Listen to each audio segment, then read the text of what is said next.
The shuttle broke through the rust-red atmosphere of Korn, Kaldristifo, its hull glowing from friction as storm clouds raged below. Inside, a human and an alien sat strapped into opposite seats, both silent, though for entirely different reasons. Lieutenant Rowan Hale, xenobiologist and environmental engineer, stared at the readouts on his wrist pad. Oxygen at 19.7%, nitrogen, argon, trace methane, near perfect Earth equivalence. And yet beside him, the alien woman's chest rose in shallow mechanical rhythm beneath her breathing mask. "Still running diagnostics, Dr. Vara?" he asked lightly. She turned her pale silver eyes toward him, the mask's respirator humming softly. "I am confirming survival parameters, human. This planet should not sustain life at those oxygen ratios." "It's corrosive," Rowan smiled faintly. "To you, maybe. To me, that's fresh air." Her long white hair drifted weightlessly in the cabin's low gravity. "You speak as if poison is comfort." "Perspective," he said. "To my kind, this is normal." The shuttle jolted as it entered the storm layer. Vara's gloved hands gripped the restraints tighter, her armor flexing with the movement. "I do not understand your physiology," she admitted. "Every species that evolved on oxygen-rich worlds burned themselves out within a few generations. You thrive on what destroys others." "That's humanity in a sentence," Rowan muttered. When they landed, the ramp opened with a hiss. Dust swirled into the cabin, glowing faintly in the crimson light. Rowan unlatched his helmet, feeling the air rush against his skin. Warm, mineral-heavy, sharp. He inhaled deeply. Vara stepped back instinctively. "You will contaminate your lungs," she warned. He shook his head, stepping forward into the storm. "Feels like home." Outside, the world stretched vast and barren. Canyons cut through layers of iron-rich stone. Lightning flickered across the horizon, pale blue arcs dancing between magnetic peaks. The air shimmered with static. Vara followed cautiously, her breathing mask fogging slightly. The sensors on her suit chimed alarms with every gust of wind. Toxic particulate density rising, atmospheric acidity unstable. Rowan crouched and picked up a handful of red dust, letting it fall between his fingers. "Silicate base, low sulfur. You're reading ionized interference, not toxicity." "You assume," she said sharply. "I know," he replied. "I've studied environments like this." "Earth was once worse." Vara tilted her head. "Earth? Your homeworld has storms that melt titanium and lightning that scars the sky?" Rowan grinned. "Not anymore. But we're the descendants of creatures who lived through it." They moved toward the ridge, following a signal beacon from the previous survey team that had gone silent 3 weeks earlier. The terrain glowed faintly under their boots, phosphorescent minerals responding to movement. Vara adjusted her mask as the air pressure shifted. "My kind cannot survive here without filtration," she said quietly. "The oxygen burns our cells. It destroys the balance between our internal symbionts." "Symbionts?" She nodded. "We are not solitary organisms, human. Our blood carries microscopic partners that regulate metabolism and emotion. They die in oxygen saturation above 12%. Rowan slowed his pace, his expression softening. "So you wear the mask not just for yourself, but for them." "Without them I am incomplete," she said simply. He looked out across the horizon where lightning danced like living veins. "And yet you came here." Her eyes glimmered behind the mask. "Curiosity is not limited to your kind." Hours passed as they trekked across the ridge. The storm faded into a strange twilight, the sky turning violet as 2 distant suns cast intersecting light. Rowan activated his wrist scanner. "We're within 1 kilometer of the last signal. Radiation levels are low. Structural stability's good." "Then where is your team?" Vara asked. "Good question." They rounded a rock formation, and there it was, the remains of the human outpost. The structures were intact, the equipment untouched, but no sign of life. Dust had settled evenly across everything. Rowan frowned. "No struggle, no breach, just silence." Vara's sensors beeped faintly. "I detect heat signatures, faint but recent." He moved toward the central console and brushed away the dust. The display flickered to life, showing atmospheric records. "They vented the dome manually," he said slowly. "Flooded the entire interior with external air." "Suicide," Vara whispered. "They would not have survived." Rowan's eyes narrowed. "Unless something made them think they could." They found the first body near the base of the generator. The man's face was uncovered, No helmet, no respirator. His expression was peaceful. Vara knelt beside him, scanning with trembling hands. No cellular breakdown. No asphyxiation. His system adapted. Rowan's heart pounded. Adapted? In 3 weeks? Impossible, she breathed. Unless oxygen isn't the problem, Rowan finished. He turned to the open landscape again, the air rippling faintly as magnetic storms danced above. Something in this atmosphere is changing us. Vara looked at him, her voice unsteady. Then why are you unaffected? Rowan exhaled slowly, the wind whipping around them. Because maybe this world isn't killing us. Maybe it's remembering us. Night fell slowly on Caldris IV, the horizon glowing from the planet's natural luminescence. The alien scientist and the human explorer set up camp near the edge of a ravine, where faint lights flickered deep below, like the pulse of something alive. Vara sat by the scanner, her mask lights dimmed to conserve power.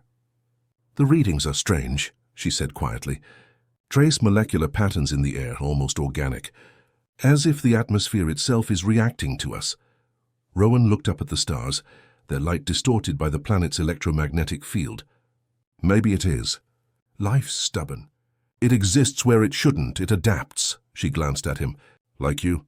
He smiled faintly. Like all of us. For a while neither spoke. The only sound was the soft hum of her respirator and the distant crackle of lightning. Then she said almost to herself, You breathe what I cannot. You walk through poison and call it comfort. What are you, human? Rowan looked at her through the haze. For a reminder that survival doesn't always make sense. The dawn on Caldris IV was nothing like Earth's. The twin suns rose together, but with different colors, one blue-white, the other amber-gold. Their overlapping light gave the landscape an impossible depth, every shadow tinted in hues of silver and copper. Rowan stood on the ridge, scanning the horizon through his visor's optical filters. The valley below shimmered faintly, rippling with energy patterns invisible to standard sensors. Behind him, Vara was recalibrating her breathing apparatus, adjusting the oxygen mix. The mask hissed softly with each breath. I've reduced the concentration to 10%, she said. Any higher and my symbionts start dying. Rowan glanced over.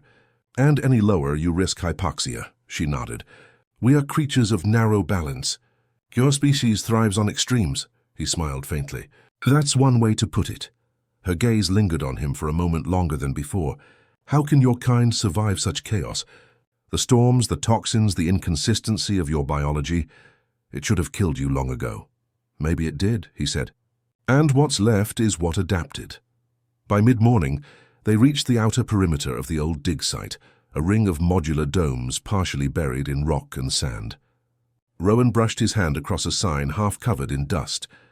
The faded emblem read Earth Colonization Program. Phase 2, Vara frowned. Your own people have been here before. Rowan's brow furrowed. Not for centuries. The ECP collapsed after the resource wars. None of these colonies were ever completed. Then this world was abandoned, or forgotten, he murmured. They stepped inside the dome. The air was still, preserved by static shielding that hummed faintly even after all these years. The walls were lined with terminals and dormant hydroponic pods. Vara ran her scanner over the equipment. Carbon dating places this structure at least 300 Terran years old. Rowan crouched by a data console. Then why is it still active? He powered the console. The display flickered, revealing human script. The date read year 2247. But the last log entry was only 3 weeks ago. That's impossible, Vara whispered. Rowan's pulse quickened. Or someone's been maintaining it. He accessed the final log entry. A woman's voice, distorted by static, filled the air. If anyone hears this, we made contact. The planet's not what it seems. It's changing, adapting to us. The atmosphere is... The message cut off abruptly. Vara looked up from her scanner. There's a residual signal pattern beneath the audio. Something non-human. Rowan frowned. Like interference? Like communication. She traced the waveform on her wristpad, isolating a second layer of sound. Rhythmic pulses interwoven with the human voice, like two entities speaking at once. It's not random, she said softly. It's molecular resonance, the planet echoing back her words. Rowan leaned closer. You're saying the atmosphere responded? Yes, as if it learned to mimic human speech frequencies. He stared at the playback again, unsettled. Then maybe it didn't just adapt to us. Maybe it's remembering how. They exited the dome and moved toward the central crater beyond the ridge. The terrain had shifted subtly overnight. Stones displaced, ground patterns altered, as if the world itself had rearranged while they slept. Vara stopped mid-step. The magnetic field is alive. Alive? My sensors read rhythmic oscillations. Like a heartbeat. Rowan crouched, pressing his palm against the ground. The surface was warm, too warm.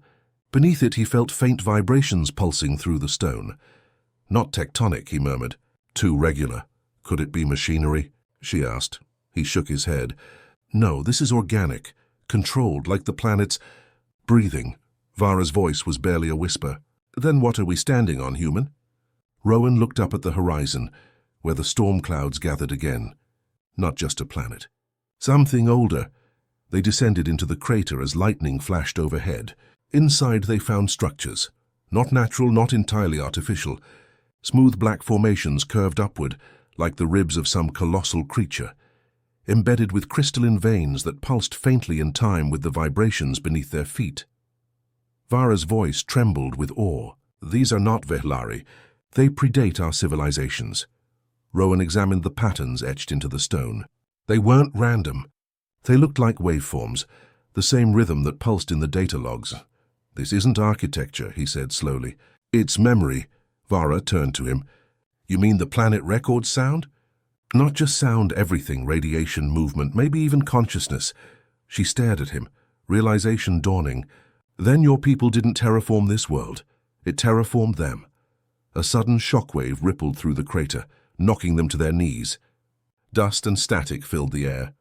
Rowan grabbed her arm. Seismic. She shook her head, her mask flashing red warnings. No, the oxygen levels just spiked. 23%. That's impossible, she gasped, clutching her chest as her respirator struggled to compensate. The air, it's reacting to us. Rowan ripped a sealant strip from his pack, slapping it over her mask's filter. Breathe slow. Her eyes widened as her symbionts panicked within her bloodstream, trying to adapt. The planet. It's learning. Stay with me, Vara. He held her steady as the pulse beneath the ground intensified, each vibration sinking to her heartbeat. The air around them shimmered, a low-frequency hum spreading outward like a whisper through the dust. Then, as suddenly as it began, it stopped. The silence that followed was heavy, alive. Vara's breathing steadied, her mask's lights flickering back to normal. She looked up, trembling. It touched me. Rowan knelt beside her. What do you mean? I felt its mind. Not in words, in sensation. Curiosity, recognition. He frowned. Recognition of what? She looked at him, voice trembling. Of you. The words hung in the air like a verdict. Rowan turned his gaze toward the storm above. Then it remembers humanity. But how? Maybe because we were here first, he said softly. Maybe this planet was ours before we forgot it. They returned to camp as dusk fell again, the world eerily quiet. Vara sat by the scanner, analyzing the samples she'd taken from the crater. The soil structure is bioreactive, she said. It forms temporary neural networks when exposed to oxygen. The air itself completes the circuit. Rowan exhaled slowly. A planet with a nervous system. And it responds to human breath, she said. As if it's listening. He looked at her through the dim light. Maybe it's not just listening. Maybe it's waiting for something. For us, he nodded. Or for what comes after. That night the wind carried faint echoes, too structured to be random, too human to be coincidence. Words distorted but clear enough to chill them both. Welcome back, Vara froze. Rowan, did you hear? I heard. He looked toward the crater where faint blue light flickered deep within. Looks like the planet remembers more than just our air. The wind on Caldrisfer howled through the ravines like a living voice. It carried static, heat, and something that sounded disturbingly like whispers. Rowan Hale awoke to the faint hum of his wristpad. The data feed pulsed erratically. Atmospheric density had climbed another 2% overnight. Oxygen, nitrogen, argon, all within survivable range for him. But for Vara, each increase was deadly. She sat by the campfire unit, wrapped in a thermal shroud. Her breathing mask was fogged, lights flickering faintly. The air's thickening again, she said. Every time you breathe, it shifts closer to your composition. Rowan rubbed his eyes. Then maybe it's responding to me. She looked up sharply. It's adapting to you. There's a difference, he frowned. You think it's trying to communicate. I think it's trying to become you. Her words lingered like smoke. By midday, they reached the crater again. The black crystalline ribs beneath the surface now glowed faintly blue, as if veins of light pulsed through them. Rowan crouched, scanning the energy fields. The readings were erratic, temperature and magnetic flux spiking in perfect synchrony with his pulse. It's sinking, he muttered. With your biology, Vara confirmed. Every breath you take, every movement, it mirrors you. Rowan straightened, the wind brushing against his exposed skin. The air felt warmer, heavier, almost alive. So what happens if I stop breathing? Don't test it, she said quickly. If the planet's symbiosis depends on your respiration cycle, interruption might destabilize it. He gave her a sideways glance. So now the world needs me to stay alive? Her voice softened. Maybe it always did. They descended deeper into the crater, following the light into the Earth's crust. The tunnels below were smooth, not carved, not natural. It was as if something had grown them. The walls pulsed with faint iridescence, threads of luminescent material woven like veins through living stone. Rowan brushed his hand along one of them. It vibrated under his touch, sending ripples of energy down the passageway. The glow brightened in response. It recognizes organic conductivity, Vara said. You just gave it a signal. What kind? She hesitated. A biological key. It's opening something. The tunnel ahead expanded, curving into a massive chamber. The air shimmered with faint blue mist, and in the center, suspended above a bed of crystal, was a sphere, transparent, pulsating with faint, rhythmic light. Rowan approached it slowly. What is it? Vara's scanner chirped weakly. I don't know. Its core emits bioelectric resonance almost identical to human neural frequencies. So this planet literally thinks like us, Rowan murmured. Or because of you, she countered. As they drew closer, the sphere responded. The pulse quickened, matching Rowan's heartbeat precisely. Her faint whisper filled the chamber, not words exactly, but something shaped like them, formed by the vibration of air through crystal. Breath. Life, return. Vara froze. It's speaking. Rowan took a step closer. It's trying to form words from sound memory. The light intensified, enveloping him in a faint aura. His wrist pad overloaded with feedback, static flooding the screen. Rowan, Vara shouted. It's drawing energy from you.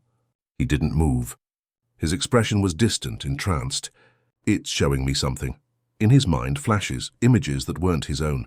Cities built from glass and stone, towers beneath twin suns. Human figures walking unmasked through Caldris's winds, their laughter echoing through corridors of light.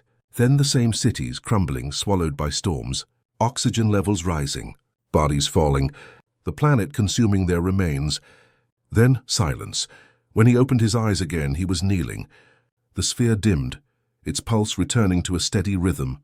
Vara knelt beside him, her eyes wide. What did you see? He took a slow breath.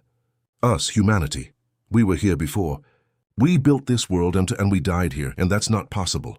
Your species wasn't spacefaring until history says we were, he interrupted.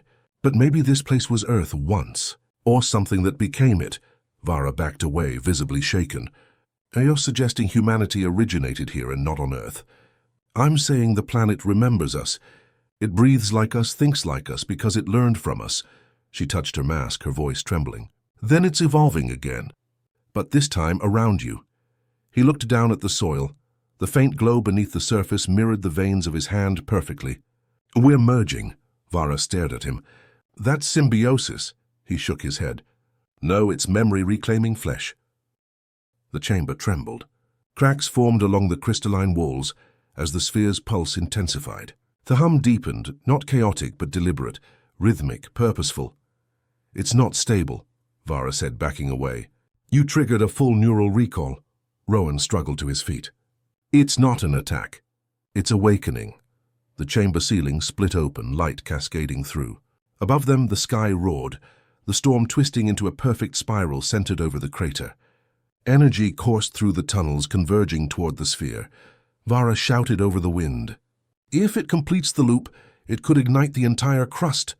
Then I have to break the connection. She grabbed his wrist. You can't. It sinks to your mind. He looked into her eyes, the pale glow of fear and awe mixing behind the mask. Then maybe I can talk to it. He pressed both hands against the sphere. The hum turned into a resonance that vibrated through his entire body. His vision went white, not blinding but endless. He felt the planet's pulse merge with his own. Voices filled his head. Countless layered ancient, not words or memories. Humanity's lost history buried in living stone. He saw them leave Caldris, fleeing a dying world. He saw the first colony ships vanishing into the void. And he saw the planet remain behind, alive, waiting for their return. When he spoke, his voice was not his own. You waited for us? The reply came not as sound but sensation, warmth, belonging, relief. Home. The connection snapped. Rowan collapsed, gasping. The sphere dimmed to a faint shimmer, then dissolved into the floor, leaving only the echo of its heartbeat fading beneath the stone. Vara knelt beside him. "Rowan, talk to me." He exhaled shakily. "It's okay. It's done. What happened?" "It recognized us," he said softly. "It remembered why we left. It's been rebuilding itself, and for us," her voice trembled. "You mean for you?" He shook his head weakly. "For anyone who can breathe without fear." They climbed out of the crater as the sky cleared, the storm dispersing into soft silver mist. The air was calm now, richer, gentler. Vara removed her respirator briefly, her hands trembling. She inhaled and didn't choke. Her eyes widened. "It's changed. The oxygen. It no longer burns," Rowan smiled faintly. "Told you it was home." That night, under twin suns that no longer burned red, the two explorers sat beside the now still crater. The planet was quiet. The wind was warm. Vara looked at him. "Your species remade this world once. Now it's remaking itself for both of us." He nodded slowly. "Maybe survival isn't about dominance or adaptation. Maybe it's about remembering what we once were, and what we can become together." She gazed at the horizon. "Then Caldris isn't just your home anymore." "No," he said softly. "It's ours." The days that followed were eerily calm. The storms that had once scarred Caldris IV's skies now drifted like slow-moving auroras, luminous ribbons of vapor twisting in silence. The atmosphere stabilized around perfect equilibrium, 19% oxygen, 80% nitrogen, trace argon. Perfect for humans, and survivable for Vara. Rowan Hale stood on the edge of the crater, the wind carrying the scent of minerals and heat. The world felt alive beneath his boots, subtle vibrations running through the ground, like the faint rhythm of a heartbeat. Behind him, Vara adjusted her breathing mask one final time. Then carefully she removed it. The hiss of escaping pressure faded into nothing. She inhaled hesitantly at first, then deeper. Her shoulders trembled, eyes closing. "It doesn't hurt," she whispered. "It doesn't burn," Rowan smiled faintly. "Told you this place knows how to listen." Her gaze turned skyward. "Or how to forgive." They returned to the old colony dome, now repurposed as a research station. Its lights hummed softly, running off the geothermal energy the planet itself provided. Every instrument that once malfunctioned due to interference now operated flawlessly, as if the planet had chosen to cooperate. Vara examined the atmospheric samples on her scanner. "Every molecule of this air has changed. The oxygen binds differently. There's a stabilizing compound we've never seen before." Rowan leaned over her shoulder. "Let me guess, organic." She nodded. "It's intelligent. The planet has rewritten its own chemistry to maintain balance between our species' requirements. So it's creating harmony," he said. "Between lungs that burn and lungs that need." Vara gave a faint, incredulous laugh. "A planet that negotiates better than most diplomats. Maybe that's what survival looks like when you stop trying to win." Later that night, they hiked back to the crater's heart. The glow from the depths had returned, faint but steady. It was no longer chaotic energy, but something rhythmic, almost soothing. Vara's voice was quiet as they walked. "Your people always thought in terms of conquest, colonization, ownership, control. What if your ancestors didn't settle Caldris? What if they were created by it?" Rowan paused. "You mean born from the planet itself? Part of a symbiotic experiment," she said. "A way for life to exist beyond a single ecosystem. If this world was sentient long before your species evolved, Perhaps it shaped humanity to be its messengers, its memory carriers. Rowan exhaled slowly. That would explain why the planet recognized us instantly. We were never strangers, just returning children, she said softly. They reached the core chamber once more. The great crystalline veins pulsed like slow lightning. The air shimmered faintly with charged energy. Rowan ran his hand along the wall, feeling warmth radiate through it. It's awake again. Vara approached the center, where the transparent sphere had once hovered. In its place was a hollow depression filled with glowing mist. The mist coalesced as she neared, forming flickers of light that resembled faces, human, Vehlari, and forms that belonged to neither. She stared in awe. It's showing us what it remembers. Rowan stepped beside her. That's not just memory. It's consciousness, the mist pulsed in response. Then, like 1,000 overlapping whispers, a voice filled the air. Harmony restored. Breath shared. The cycle begins anew, Vara froze. It's speaking through molecular vibration. Rowan nodded slowly. It's alive. And aware. The planet's voice continued, low and resonant, vibrating through the chamber. We were divided once. You left, others came. The air burned. The storms wept. We waited for your return. Vara stepped forward. Why now? Why awaken after so long? Because the wound has healed. The first breath has been shared. The memory must continue. Rowan exchanged a glance with her. You mean us? The light intensified. You carry the balance. Flesh of storm and spirit of stillness. 2 lungs, 1 world. The meaning sank in slowly. Vara whispered, It wants us to stay. Rowan nodded. To act as the bridge. They stood together in silence, watching the light swirl around them. The planet wasn't just conscious. It was benevolent, deliberate. But Rowan saw the underlying truth. Something this powerful could be either salvation or catastrophe. If we connect with it fully, he said, we'd give it access to both our species' minds, knowledge, emotion, technology. And if we don't? Vara asked, then it might fade again, lose the balance, return to silence. The air trembled, as if waiting for their decision. Rowan looked at her. You realize once we activate this link, there's no going back. It'll join us permanently, biologically, mentally. We'd become its envoys. Vara's voice was soft but resolute. We already are. They reached for the crystal together. When their hands touched the surface, the entire cavern erupted in light. Energy coursed through their veins, uniting their heartbeats into a single rhythm. Their memories merged for an instant. Her species' discipline, his species' chaos, woven together like the merging of 2 songs. The planet's voice rose, echoing through both of them. Now we remember. Now we breathe as one. Images flooded their minds, not just past or present, but future. Vast networks of interconnected worlds, each seeded with fragments of Caldris's consciousness, spreading harmony across galaxies. Then, silence. The light dimmed. The hum softened to a pulse, calm, steady, alive. Rowan and Vara collapsed beside the core, breathing heavily. Still alive, she managed. He grinned weakly. I think so, though I'm not sure where I end and where the planet begins, she smiled faintly. Maybe that's the point. When they finally emerged from the crater, dawn had returned. Not the red glare of storms, but soft gold and pale blue. The atmosphere was clear. No lightning, no haze, only calm. Vara looked up and inhaled deeply, mask hanging at her side. This is what peace smells like.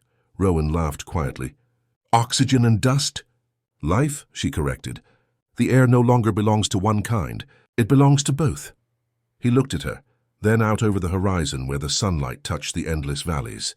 We built machines to conquer worlds, but this one just asked us to share it. Vara nodded. And we finally listened. A week later, orbiting survey drones arrived from both the Terran Alliance and the Vehlari Dominion. They found the planet transformed. Its storms gone, its magnetic anomalies stabilized, its air universally breathable. Neither side could explain it. Neither side dared to claim it. For the first time in their shared history, they agreed on one thing. Caldris IV would remain untouched. Her sanctuary. And at the heart of that sanctuary, 2 figures stood, human and alien, watching a new dawn rise over a living world. As the suns climbed higher, Vara turned to him. So human. What will you call it? Rowan smiled. It already has a name. It's home.